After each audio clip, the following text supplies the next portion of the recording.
Hey guys, what's up? It's Zyflin here, and in today's video, I'm going to be showing you guys an absolutely phenomenal Nova Prime build where we combine Nova's Fourth ability with Sevagoth's Gloom to make it so the enemies literally cannot move.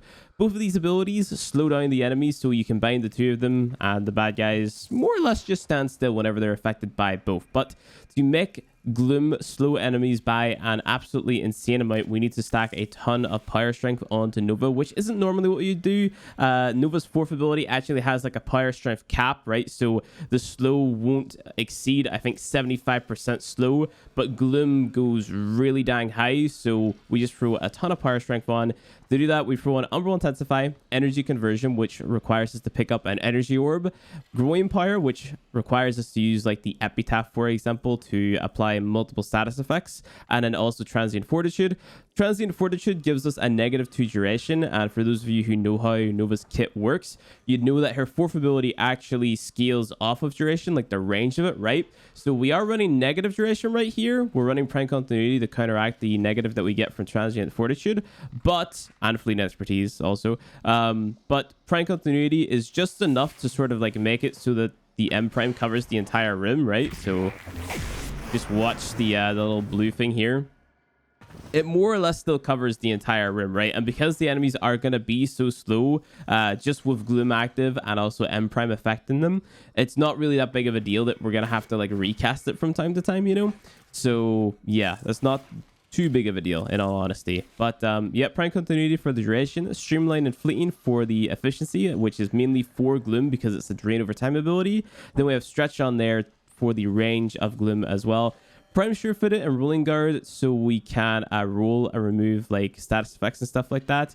You don't need to run Rolling Guard because the enemies are going to be so slow, but I like to keep it on just because like if I get Toxin proc somehow, I can just roll and then get that off me, and then I'm still alive. And then Prime Surefooted is just so I can spam my, what's it called, my AoE explosive weapons, right?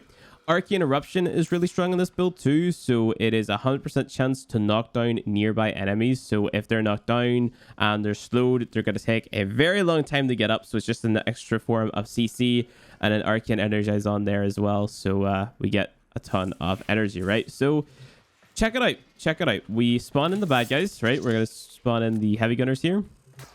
We pick up the energy orbs, so we have the energy conversion buff. We apply the status effects. We go ahead and we cast our Gloom. We cast our M Prime. And look how slow they are, man. It is ridiculous. Like, they're literally stood still. Now, if you have someone in your lobby who's running, like, Silence or something like that, that's even more insane because you're going to have to go through the Silence animation, right? Like, the enemies literally will not be able to move. So you can just go ahead and start killing enemies with your Brahma or whatever to build your Merciless stacks. I'm not even sure if the build that I'm running right now, my Brahma is good. But yeah, there you go. I got the little knockdown thing. Well, all the enemies died anyway, but you could see the Arcane Eruption take an effect there.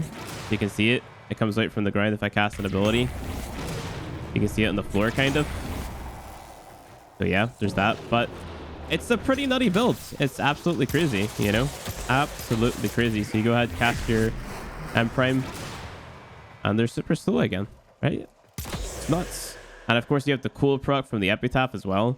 Epitaph is just good because it applies that cold proc across all the enemies, you know? So that's nice as well.